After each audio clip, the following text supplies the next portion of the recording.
Alright everyone, Christie's incompetence is as staggering as his fucking size. Link in the description. This was my smarmy response to something that he posted the other day.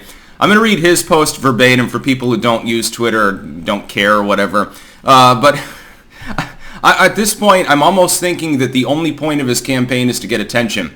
Like he's trying to build up Twitter clout or something like that. He's trying to get a bigger internet footprint so that when he inevitably comes in third or fourth place or something like that and loses, and he can bitch about it, he can continue to attack the Republican nominee, who will be Donald Trump, or he can say, "Oh, Donald, I'm sorry, it was all kayfabe," or something like that. That would be hilarious. I don't think it'll happen. And then he can hawk merchandise. Here, buy your big fat Christie mug.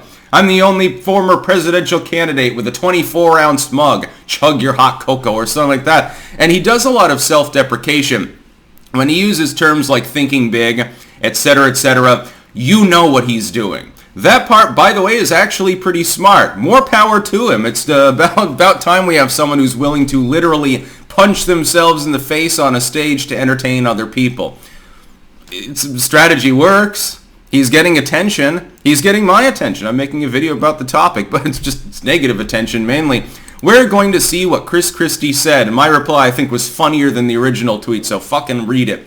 Christie the other day said less than a week away from the debate, and Donald Trump still hasn't said if he's got the guts to show up or not. If he doesn't, he's a coward with a yellow streak all the way down his back. Either way, I'll be there telling the truth. Well, half-truths mainly. Yellow streak down his back. I know the concept of being like yellow-bellied is a thing. Why down his back? Does that insinuate that you're going to try to urinate on Donald Trump's back or something? You got the wrong part of the body for your particular mixed metaphor there. And I pointed out in response, number one, he's waddling, not running for office, but that he has a yellow streak down his leg. And it's not even piss. It's the grease from the last burger that he just ate. You know, it's hard to wipe yourself off down there when the belly's in the way and you're like, something like that. I thought that was a little bit more apt than his particular comparison. People seem to enjoy it. Christie, though, has been a waddling, morbid failure of a candidate. Ironically enough, the people of New Hampshire must literally be insane. I'm starting to think that the people outside of New Hampshire that ridicule like the Free State Project maybe have something right in mind, because clearly people in New Hampshire are batshit. Christie's polling almost at double digits in the state. He's in second place for the GOP nomination. That's not exactly, I was thinking, hey, I'd like to move to the Free State, the Granite State. It's a good state. It's like Vermont but cheaper. They've got more guns. That's a good thing. But if almost 10% of the Republicans in the state think it's a good idea to nominate Christie, I don't know. Can I be around that many lunatics? Even if I've got a bunch of guns, I might not feel safe. Batshit. Christie's batshit too. I suspect that he joined the race to get attention. I know that he doesn't. He understands. He is intelligent enough to understand that he can't win the nomination. What remains to be seen, though, is the purpose to why he's even there.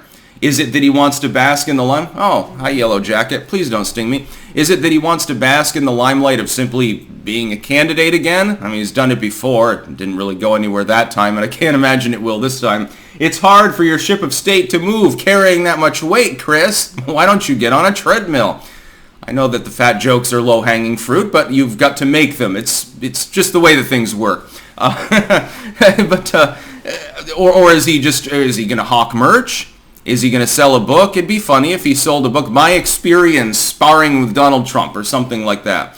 It'd be humorous, I suppose. You get an intermediate amount of attention. Christie is sort of in the middle of the pack when it comes to like online clout. So you get Trump. If he chooses to return to Twitter, he's got infinite clout. Right now he relegates himself to his own echo chamber kingdom. Again, it's not the greatest of campaign strategies, although with Smith now subpoenaing his Twitter DMs, it's not clear he can actually use his account. Which is bizarre. It's possibly election interference in and of itself, but I talked about that in the first video today.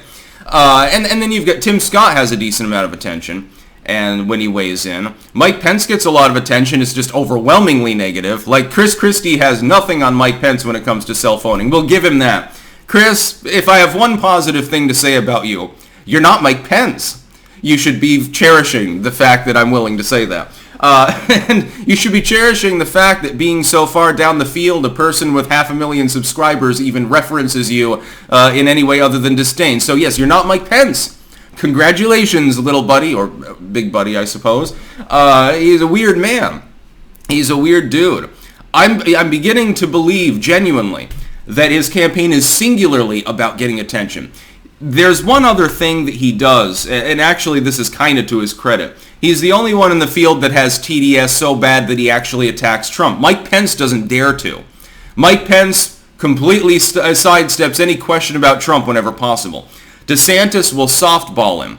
That's why he uses the excuse, well, I'm willing to hit him if he hits me, but I'm not going to start anything with Donald. That's not the way things are going to run. I'm a fighter, but I'm a kindly fighter. Donald Trump is the evil barbarian. I'm the peace-loving paladin. I'll only hit you in the head with a mace if you try to stab me first. It doesn't really work. Trying to be the tough guy, but saying we need to take a step back, boys, isn't really, I think, right now what the GOP voting base wants. That's one reason why DeSantis is now sub-15.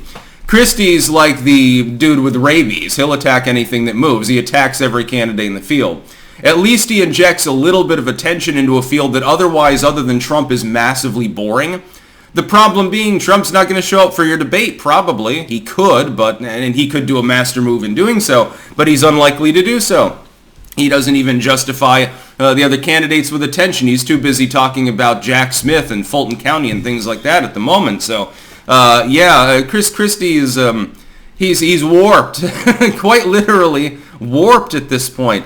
Although he's warped in a funny way. It's sort of like watching the court jester. The court jester puts a banana down not to trip someone else up, but to do, his own backflip or something. He beats himself up with puppets or something. It's funny. Yeah, here's the jester. He jumps and farts at the same time, and the whole court finds it uproarious. By the way, that's literally heralded in the Renaissance era. That's a thing that some jesters would do. They got highly paid for it. Can't remember the name, but one of them ended up with a massive estate, ended up effectively nobility for the ability once a year to jump and fart at the same time. I think he had to sneeze at the same time too. If he didn't do it successfully, he probably got beheaded. Hey Christie, you better work on your flatulence skills. Start retaining your gas and eating more bean burritos. Everyone will find that funny if you let out a massive one on stage. I would give you credit for that and be clapping for you too. That's about all. Peace out.